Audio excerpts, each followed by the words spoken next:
a salir con ella a escena. Arrancamos el mano a mano con el doctor Alberto Scavarelli en una tarde, bueno, cargada de muchos temas en realidad, tanto en lo que tiene que ver con la agenda nacional como en la agenda internacional. Alberto, buenas tardes. ¿Qué tal? ¿Cómo estás? Días intensos. Digo, es cierto porque todas las semanas decimos lo mismo, ¿no? Que agenda cargada, días intensos, es que se dan dos factores importantes. Realmente la agenda se carga. Y segundo, nunca hubo tanta información en tiempo real como ahora, en que los datos están informados simultáneamente a su existencia. Digo, entonces, es claro que la agenda se extiende, no solo a la agenda formal que aparece en el ambiente, sino por lo que aparece en las redes, lo que aparece en transmisiones en directo. En fin, son tiempos de mucha agenda y van a seguir siendo así, seguramente, ¿no? Que no damos abasto para cubrir todas las cosas que hay, ¿no?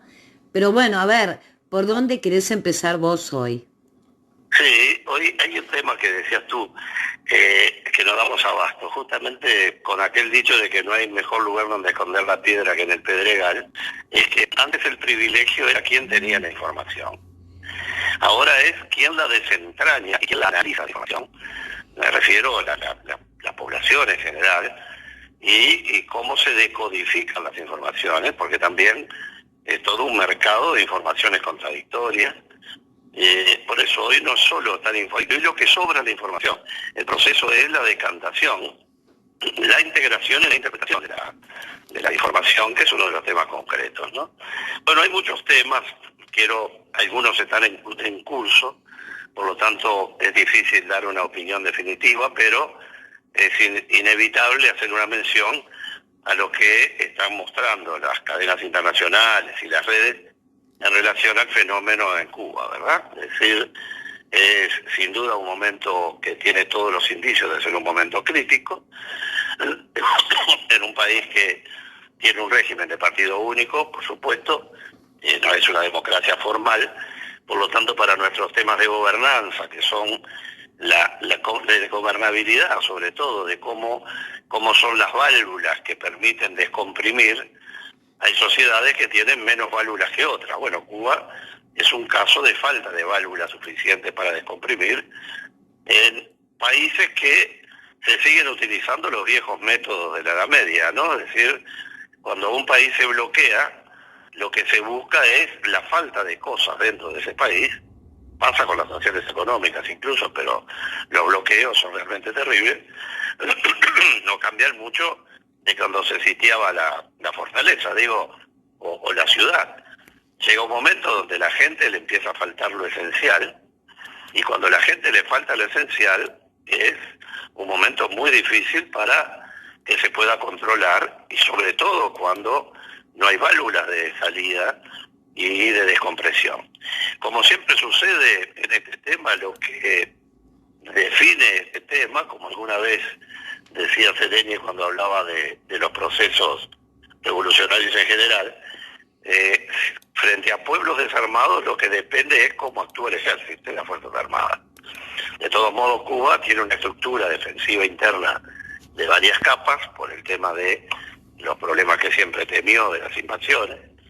Y hay una realidad que es muy grande, cuando el conflicto del año 93-94, no me acuerdo, en el Malecón, que apareció Fidel Castro con algunos elementos de seguridad, era un liderazgo que cambiaba el curso de la historia. Hoy es claro que, de la historia interna me refiero sobre todo, pero era un hombre nadie va a discutir lo que era su ascendencia, más allá, sobre la gente, y bastaba ir a cualquier evento internacional para ver que estaba parado él con 50 periodistas, y después lo seguían algunos más que juntaban 3 o 4 que lo entrevistaban.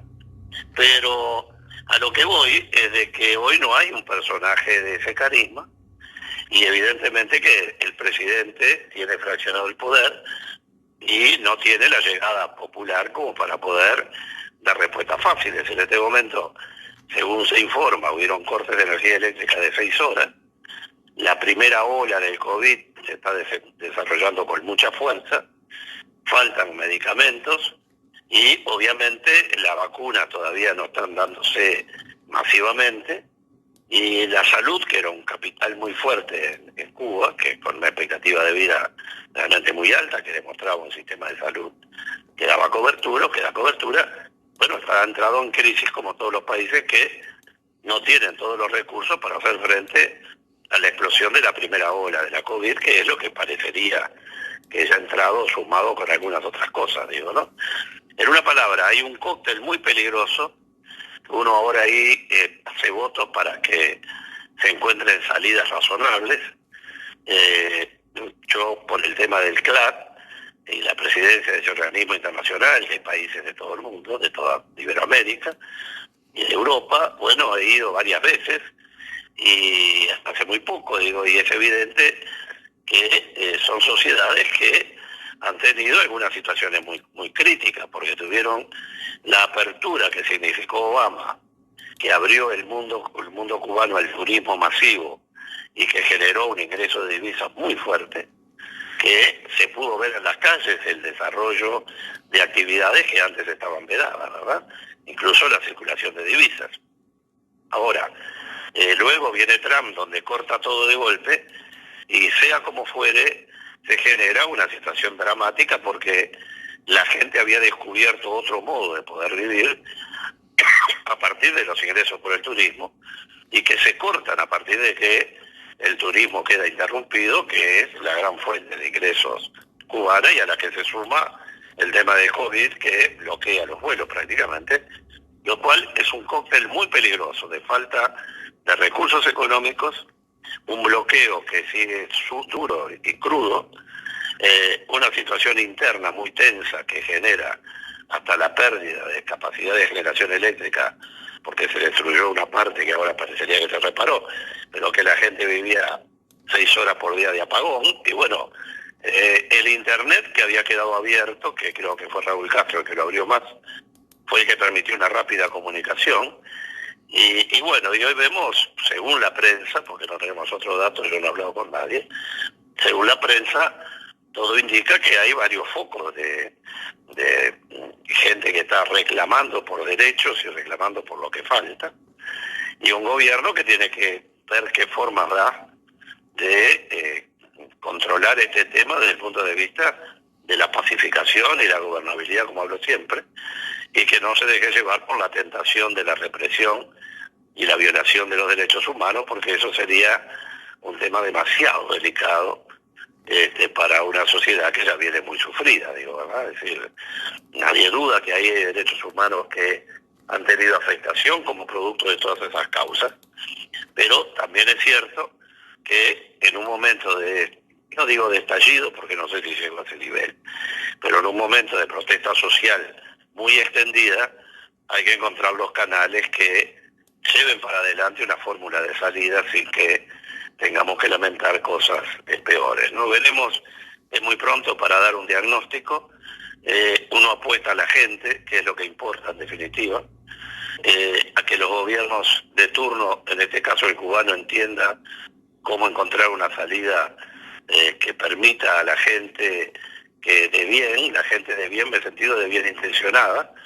Obviamente que ahí empiezan a operar otros factores externos que nadie es tan inocente para pensar que también estas cosas no son aprovechadas de otra perspectiva, pero por eso hoy es el momento donde hay que demostrar la inteligencia de una sociedad y la inteligencia de un gobierno. Hay que crear mesas de diálogo, hay que, en fin, no voy a decir yo lo que hay que hacer en otro país, pero lo que me parece es que o se encuentra una forma de canalizar el conflicto, o de lo contrario puede haber un enfrentamiento complejo y en última instancia va a estar en manos de lo que decidan las Fuerzas Armadas cubanas y las estructuras de defensa cubanas, que son realmente muy poderosas, contra las que una sociedad civil no tiene demasiadas chances, sinceramente, sin que haya un derramamiento de sangre que hay que evitar a cualquier costo, ¿no?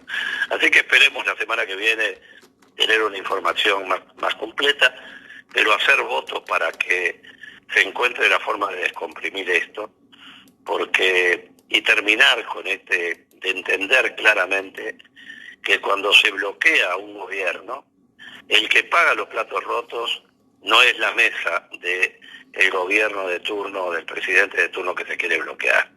Es la mesa de los más pobres, es la mesa de los que menos acceso a los bienes tienen, y realmente lo que se está provocando con esos mecanismos es una reacción que muchas veces, por la desesperación de la falta de las cosas, que muchas veces lleva a derramamientos de sangre muy complejos. Pero bueno, son tiempos difíciles, pero lo que es más triste, Cris, que tampoco son tiempos nuevos en la humanidad. Son nuevos métodos, mejor dicho, antiguos métodos con nuevos sistemas, pero no tienen demasiada diferencia con el sitio a las viejas ciudades tirando piedras con catapulta, ¿no? Esperemos que todo salga bien y que se encuentre la flexibilidad por parte del gobierno cubano para ir abriendo puertas a una situación que requiere el compromiso de todos y que seguramente va a lograr un apoyo internacional del mundo que no está en el conflicto estratégico que tiene con Estados Unidos, que realmente va a ser muy fuerte. El apoyo ruso supongo que va a estar en algún aspecto, pero nadie piense que va a haber, espero que nadie tenga tentaciones ni de un lado ni del otro de poner un pie en tierra con un arma al hombro, con un uniforme extranjero, ¿no? Bueno, veremos qué es lo que estará pasando. Por ahora hacer votos para que prime la paz y sobre todo que se encuentren caminos de salida para que se respeten los derechos humanos fundamentalmente, ¿no? Bueno, en realidad todos esperamos lo mismo, ¿no? Que esto se subsane de la mejor forma posible y no sean unos contra otros, que es lo peor que le puede pasar a un país. Sí, más en las condiciones en que están, ¿no? En fin, es un pueblo maravilloso porque Cuba realmente es una gente formidable, ¿no? Y bueno, creo que hagamos votos, como digo, para que las cosas funcionen bien o por lo menos dejen un camino de descompresión. Bueno, y el otro tema es lo que pasó acá el viernes. Sí, bueno, Uruguay tiene cosas formidables, ¿no? Cosas formidables, realmente somos un pueblo sorprendente, ¿no? ¿Cuántas veces cuando comienza este proceso del referéndum, se acuerdan la discusión si se iba a utilizar la vía corta con un 5% de los votos o si iba a esta vía intensa de tener que juntar los 700.000 votos, más o un poquito menos, para poder llegar al 25% del padrón electoral en un año? La oportunidad y si era el momento para hacerlo, si realmente iba a haber capacidad de gestión, de gestionar una cosa de este tipo, cómo había que organizar y primero, por un lado, que se estructurara un modo de acción y una propuesta por parte de los movimientos sociales, que en realidad es donde nace, porque esto nace desde la gremial de ANCAP, si no recuerdo mal, y luego se fue extendiendo en el PCNT, para luego llegar al Frente Amplio. Es decir, evidentemente que esto sin partidos políticos, que un partido político fuerte que lo respalde no podía tener esa llegada, pero también es cierto que esto es un movimiento que tuvo un origen netamente social, social en el sentido de organizaciones sociales, ¿no? Y bueno, y fue una sorpresa maravillosamente positiva, y quiero ser muy claro en esto. Si uno estuviera en el gobierno en este momento, no iba a estar feliz, obviamente, porque le están intentando tirar abajo el buque insignia a una ley que se sacó de apuro, como si fueran urgentes los temas, antes de votar la ley de presupuesto. Fue una cosa increíble, 400 casi, proyecto original pasaba los 500 artículos, que se presentan al otro día de estar en el gobierno, poco menos, que fueron cambiando 3 veces, pero que nadie sabía bien lo que era, ni aún hoy. Si uno hoy hace una encuesta o pone una hoja de múltiple opción para que la gente del propio sistema político conteste que tiene la LUC adentro, seguramente muy pocos van a pasar de grado, ¿no?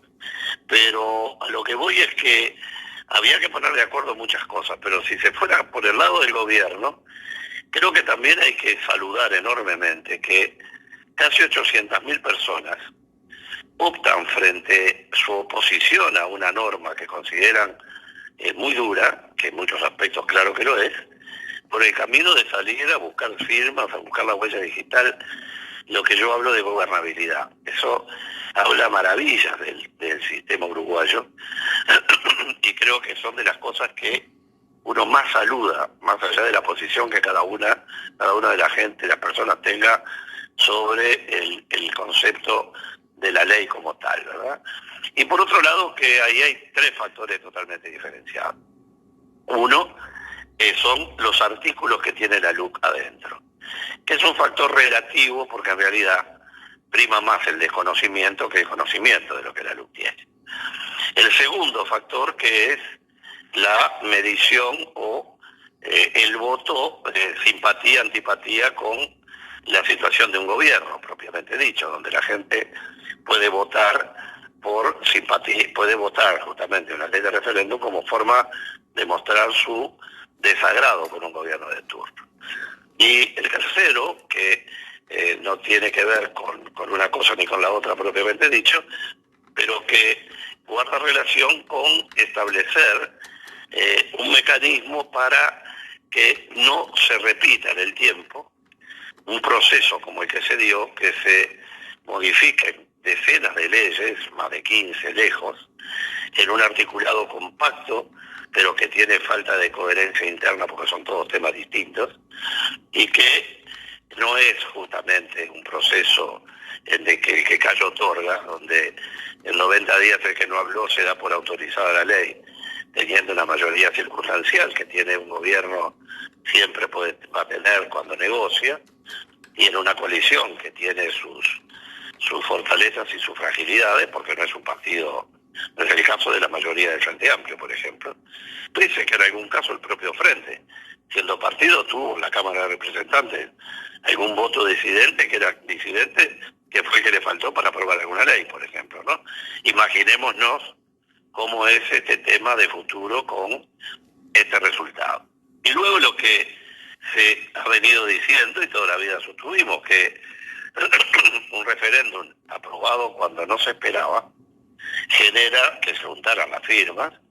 El gobierno había apostado, como es tradicional en todo el mundo, pero en Uruguay más que nada, no hacer nada para defender la ley y dejar a ver si se juntaban o no las firmas, cortar los caminos de debate y de publicidad. El grave error de no haber dado la cadena, me parece que, por bueno que hubiera sido el contenido de la cadena de radio y televisión, nunca hubiera tenido el impacto que tuvo como la prohibición de que hubiera una cadena. Digo, esos son errores estratégicos en mi modesta opinión, por supuesto. Y sin duda que ahora nos coloca con una elección, con un referéndum, que por más que se llame referéndum, porque va a derogar una ley, es un plebiscito al gobierno de medio periodo, ¿no?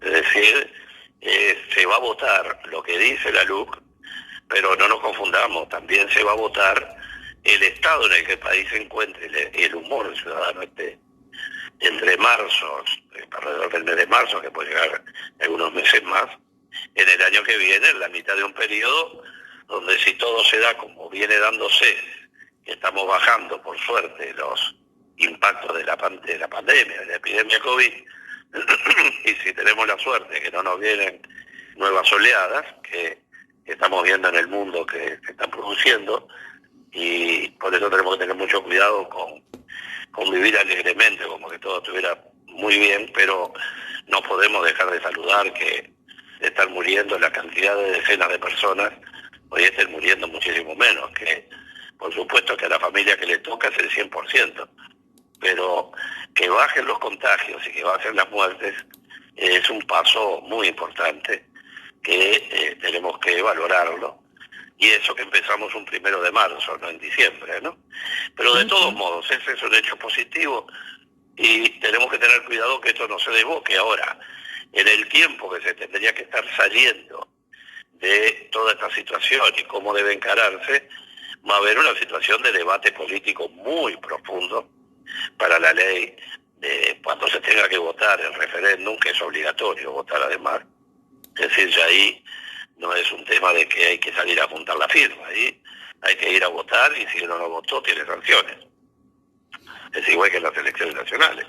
Bueno, ahí el debate político va a ser muy fuerte, va a generar corrientes y contracorrientes, y las mediciones estadísticas de cómo viene la inclinación de la opinión pública, sin duda, a esa altura del partido, por el periodo de gobierno que va a ir, cuando sea el referéndum, no hay duda que va a tener influencias dentro de la propia coalición, que justamente es una coalición pensada para ganar, no para asumir el sacrificio, ¿verdad? Ahí hay que ver qué tanto va a funcionar el Partido Nacional, y dentro del Partido Nacional en un sector va a ponerse el hombro sobre el hombro este tema. El Partido Colorado ha declarado que sí, con el liderazgo de Sanguinetti, que también el tiempo le pasa a todo el mundo, por lo tanto hay que ver cómo funciona todo el partido globalmente. Estas cosas que están pasando con Ciudadanos, que está perdiendo posiciones dentro del gobierno, son muy delicadas porque siempre generan debilidades. No ayuda la declaración del canciller diciendo, no sé si fue un lapsus, pero que era un gobierno del Partido Nacional. Entonces hay que ver cómo va a estar el clima en aquel momento, y un Manini que nunca le puso demasiado fervor a esta ley hasta ahora, y no sé si realmente pondrá en juego lo que puede ganar de futuro o no en la defensa de un referéndum que podrá ser positivo o no, y hay que ver cómo lo encara, porque no hay que olvidarse de que el referéndum puede derogar toda la ley, y nada impide que al año siguiente alguno de los puntos que trata el referéndum termine siendo votados en leyes separadas.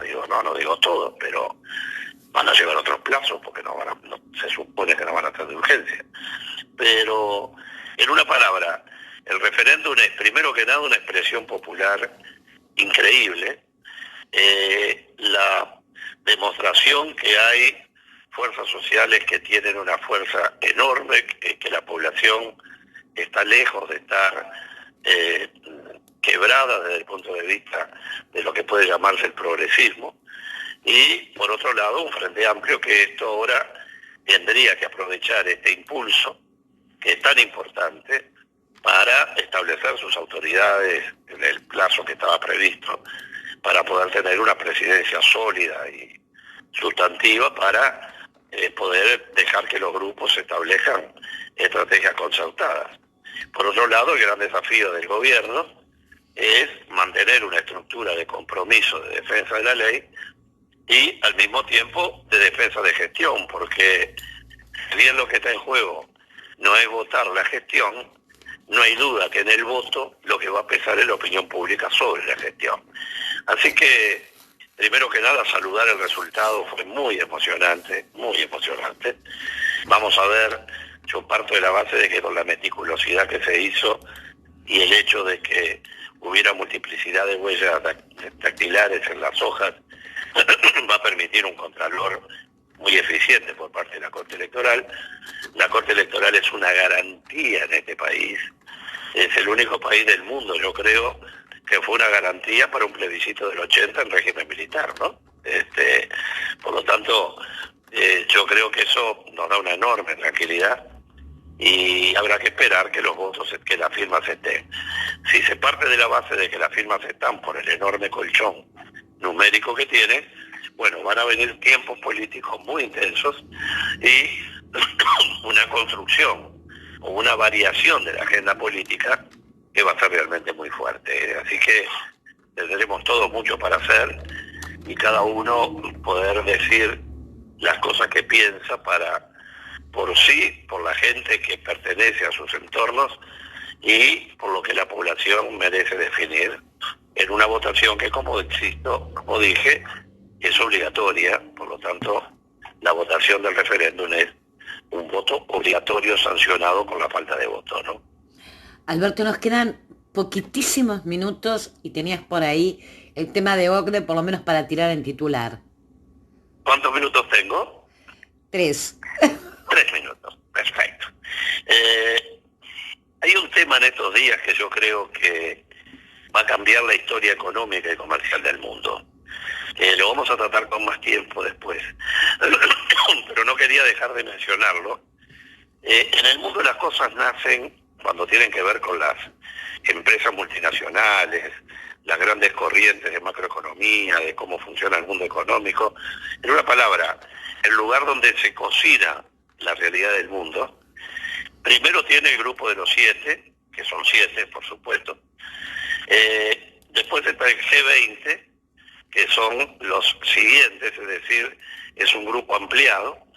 Y la OCDE tiene un grupo de consulta que integran 140 y algo de países, creo, entre los que está Uruguay. Y bueno, se está creando un impuesto a la renta universal, global, del 15% seguramente, que van a aplicarse a todas las multinacionales.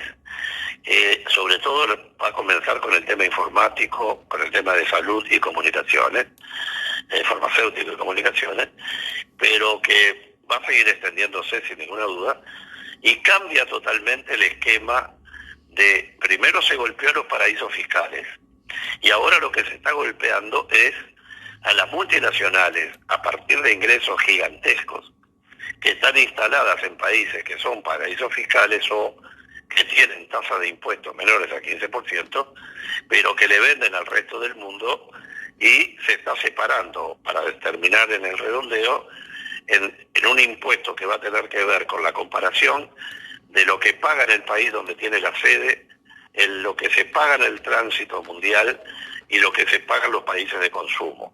Bueno, este es un cambio enorme que tiene que ver con zona franca, tiene que ver con facilidades de inversión, tiene que ver con la inversión en el mundo y la necesaria contribución de las empresas más poderosas del universo, que tienen mucho más ingresos que muchos países, con un porcentaje de impuestos que vaya para una sociedad mundial que cada día requiere más de ellos.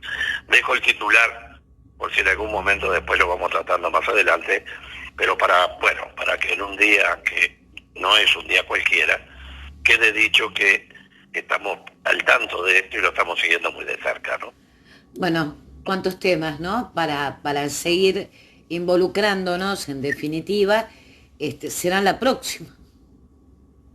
Sí, será la próxima, y ahora nos queda, ahora el invierno se nos pone un poquito más crudito, busquemos una bufanda y no nos confiemos que, como dicen los que saben, esto tiene siempre riesgos, así que festejar pero con cuidado, con mucho cuidado, estos buenos resultados que estamos teniendo en materia de salud, pero cuidándonos porque estas son cosas que no se manejan tan fácilmente. Así que será hasta la semana que viene, como siempre, en la alegría de este encuentro, querida Cris. Bueno, detrás del ventanal, como dijiste vos en el día de hoy. Te mando un abrazo enorme. Exactamente, un beso grande. Gracias, Alberto. Un besote. Chau, chau. Chao.